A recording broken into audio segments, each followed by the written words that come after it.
Tema numărul 8. Cine poate sta în picioare? Apocalipsa, capitolul 7, de la versetul 1 la 8. Spargerea gheții.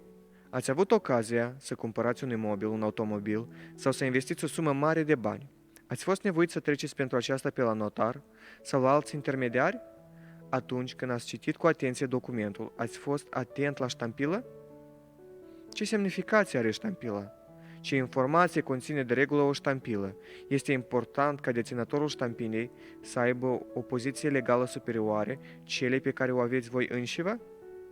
Ștampila oferă legalitatea unui document și este o protecție împotriva falsurilor și excrocheriilor și îl protejează pe deținător în viitor.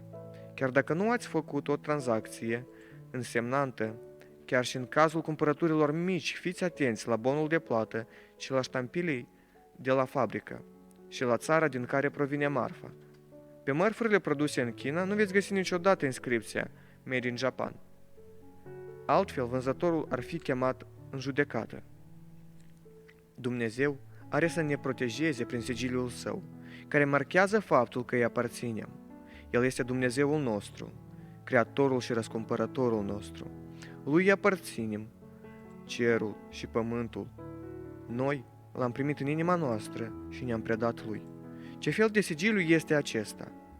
Cum îi poate proteja pe copilul lui Dumnezeu în ultimele zile ale istoriei acestui pământ? Despre acest lucru vom vorbi astăzi. Iată care sunt paralelele pe care le găsim în pasajul de astăzi între Vechiul și Noul Testament.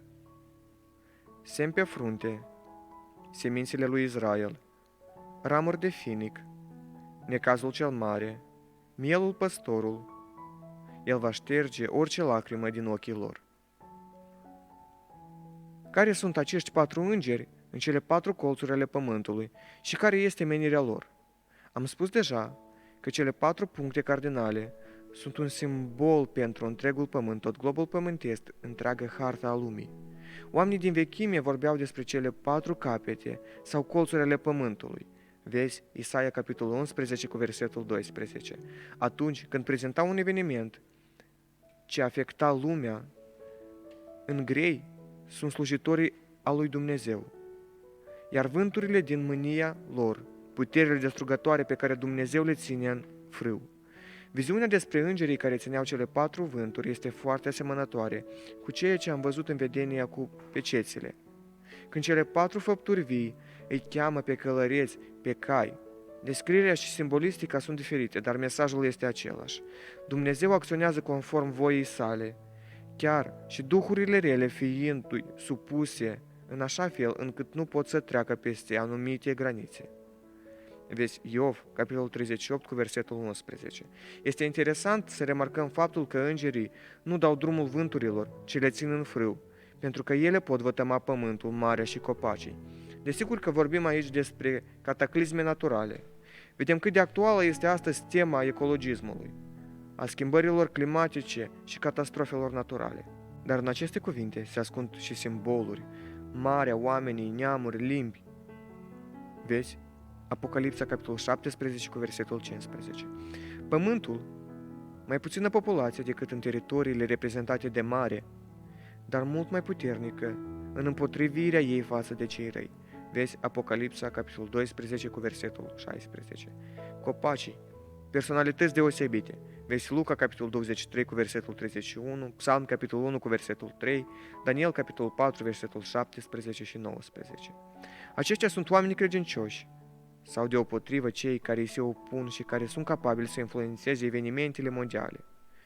Cine este acest alt înger și care este misiunea lui? Îngerul vine de la răsăritul soarelui. Răsăritul este legat în Biblie cu Dumnezeu și Hristos. Vezi Ezechiel, capitolul 43, cu versetul 2, Luca, capitolul 1, cu 78 și așa mai departe. Acest înger ține totul sub controlul strict, poruncind celor 4 îngeri puternici, fiind deci conducătorul lor. Este un înger mesager direct al lui Hristos. El vine cu o misiune bine definită, să pună pecete peste fruntea slujitorilor lui Dumnezeu. Pecetluirea este misiunea lui Dumnezeu, Tatăl. Vezi Efeseni capitolul 1 cu versetul 13 și capitolul 4 cu versetul 30. Acum Iisus pecetluiește lucrarea mântuirii. Domnul cunoaște pe cei ce sunt ai Lui. 2 Timotei, capitolul 2, cu versetul 19. Și reprezintă pecetea viului Dumnezeu. Această pecete are legătură cu destinul veșnic, determinarea în viața veșnică și răspunsul la întrebarea ridicată în Apocalipsa, capitolul 6, cu versetul 17. Cine poate sta în picioare? Este un simbol luat din Ezechiel, capitolul 9, de la versetul 1 până la 6. Treci prin mijlocul cetății, prin mijlocul Ierusalimului și fă un semn pe fruntea oamenilor care suspină și gem, din pricina tuturor urăciunilor care se săvârșesc acolo. Pecetea este un simbol a apartenenței față de Tatăl. Este protecția sa pentru noi în timpul marelui necaz. Vezi Apocalipsa, capitolul 14, cu versetul 1. Numele Tatălui scris pe frunte înseamnă că avem în inimă și în minte imprimat caracterul lui Dumnezeu, reflectat în legea sa. Iar asocierea cu hainele albe, albite în sângele mielului, vezi Apocalipsa, capitolul 7, cu versetul 14, ne spune despre omul reînnoit, salvat de Dumnezeu. Numărul 144.000 este literal sau simbolic? Oricum, am interpretat aceasta este un număr exact, finit. Îngeri... Točka.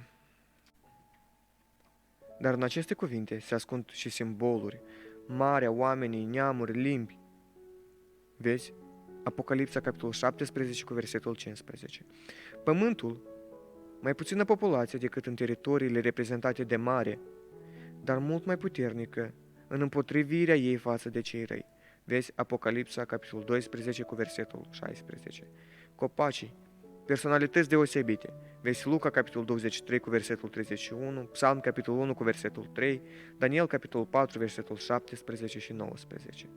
Aceștia sunt oameni credincioși, sau deopotrivă cei care îi se opun și care sunt capabili să influențeze evenimentele mondiale. Cine este acest alt înger și care este misiunea lui? Îngerul vine de la răsăritul soarelui. Răsăritul este legat în Biblie cu Dumnezeu și Hristos. Vezi Ezechiel, capitolul 43, cu versetul 2, Luca, capitolul 1, cu 78 și așa mai departe. Acest înger ține totul sub controlul strict, poruncind celor 4 îngeri puternici, fiind deci conducătorul lor. Este un înger mesager direct al lui Hristos. El vine cu o misiune bine definită, să pună pecete peste fruntea slujitorilor lui Dumnezeu. Pecetluirea este misiunea lui Dumnezeu, Tatăl. Vezi Efeseni, capitolul 1, cu versetul 13 și capitolul 4, cu versetul 30. Acum Iisus pecetluiește lucrarea mântuirii. Domnul cunoaște pe cei ce sunt ai Lui. 2 Timotei, capitolul 2, cu versetul 19. Și reprezintă pecetea viului Dumnezeu. Această pecete are legătură cu destinul veșnic, determinarea în viața veșnică și răspunsul la întrebarea ridicată în Apocalipsa, capitolul 6, cu versetul 17. Cine poate sta în picioare? Este un simbol luat din Ezechiel, capitolul 9, de la versetul 1 până la 6. Treci prin mijlocul cetății, prin mijlocul Ierusalimului și fă un semn pe fruntea oamenilor care suspină și gem, din pricina tuturor urăciunilor care se săvârșesc acolo. Pecetea este un simbol a apartenenței față de Tatăl.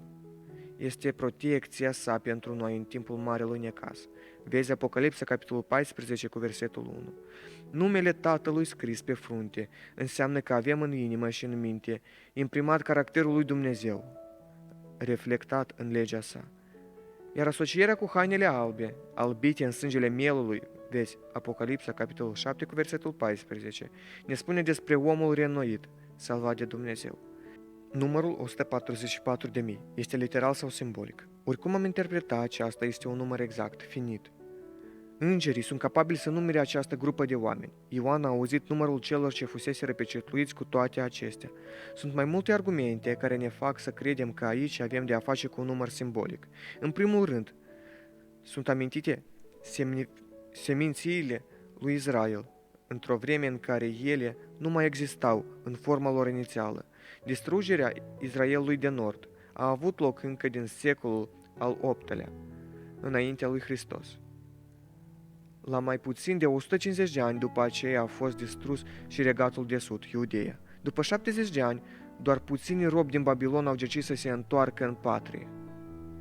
Nici în timpul vieții pământești a lui Hristos, și cu atât mai mult după distrugerea Ierusalimului în anul 70, după Hristos, cartea Apocalipsa a fost scrisă. După acest eveniment, Israel nu mai era împărțit pe semenții. Ele au rămas ca un simbol în memoria poporului.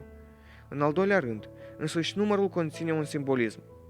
12 mulțit cu 12 și mulțit cu 1000. 12 este numărul plinătății existente, spre deosebire de 7, cifra plinătății desăvârșite. 1000 este un număr care semnifică multitudinea. Vechiul Israel era împărțit în mii. Vezi? Exod, capitolul 18, cu versetul 21. Oștirile erau numărate cu miile. Vezi Iosua, capitolul 23, cu versetul 10. Judecători, capitolul 15, cu versetul 15. Așadar, 12 semenții, câte 12.000 de oameni, simbolizează plinătatea existenței a mulțimii celor pecetluiți. Care este sensul enumerării celor 12 semenții ale fiilor lui Israel? Dacă suntem pregătiți să acceptăm că 144.000 este un număr simbolic, este important să înțelegem și sensul lui. Israel înseamnă învingător. Cartea Apocalipsa se adresează învingătorilor. Cele 12 semenții se deosebeau una de alta în caracter pe care îl moșteniseră de strămoșii lor. Fiul lui Iacov, vezi Geneza, capitolul 49, de la versetul 1 la 28. Studierea caracteristicilor fiecărei semenții iese din studiul temei noastre.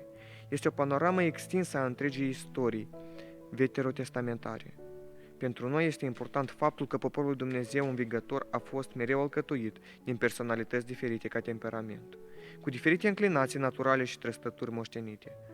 Și în noul Ierusalim, cei mântuiți vor intra pe 12 porți, pe care sunt scrise numele celor 12 semenții al lui Israel.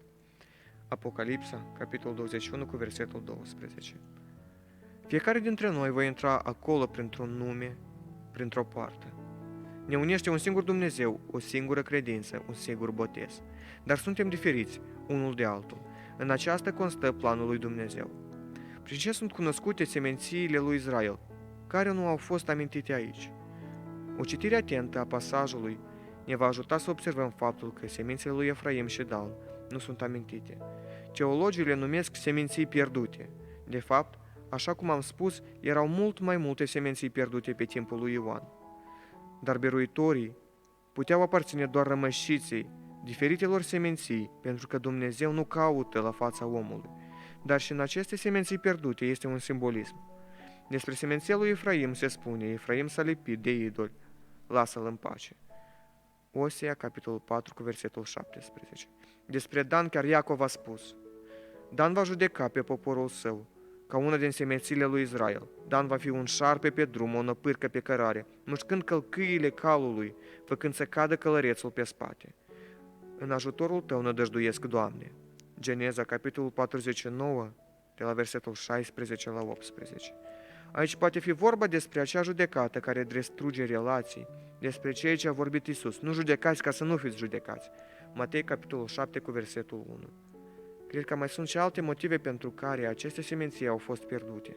Dar un lucru trebuie să înțelegem. În mijlocul nostru, chiar printre frații noștri, vor fi și cele din urmă dintre acei care vor fi pierduți. Ce este aceasta mare mulțime care stă în prejurul scaunului de domnie? Apocalipsa, capitolul 7, de la versetul 9 la 12.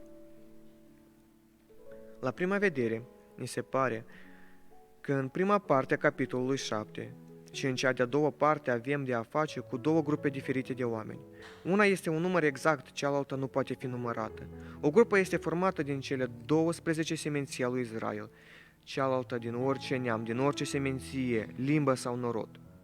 În comentariile la cartea Apocalipsa puteți întâlni părerea conform căreia cei 144.000 sunt cei care vor fi în viață când va veni Hristos, iar marea gloată sunt cei mântuiți dintre diferite secole ale istoriei care vor învia în ziua morții Domnului. Chiar dacă în Biblie se vorbește despre faptul că la venirea lui Isus, cei vii vor întâlni pe cei înviați, Vezi 1 Tesaloniceni, capitolul 4, cu versetul 16 și 17. Contextul întregii cărți Apocalipsa și simbolismul capitolului 7 ne vorbesc despre unii și aceiași oameni. Cei care vor putea sta în picioare și cei care au trecut prin necazul cel mare. Ioan folosește un procedeu literal care mai este întâlnit și în alte părți ale Apocalipsei. La început el a auzit. Vezi Apocalipsa, capitolul 7, cu versetul 4 până la 8.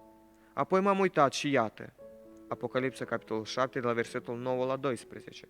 Ioan a auzit că au fost pecetluiți 144.000, dar când s-a uitat era de fapt o mare gloată. Aude doar numele semenției lui Israel, apoi vede reprezentanți din toate popoarele pământului.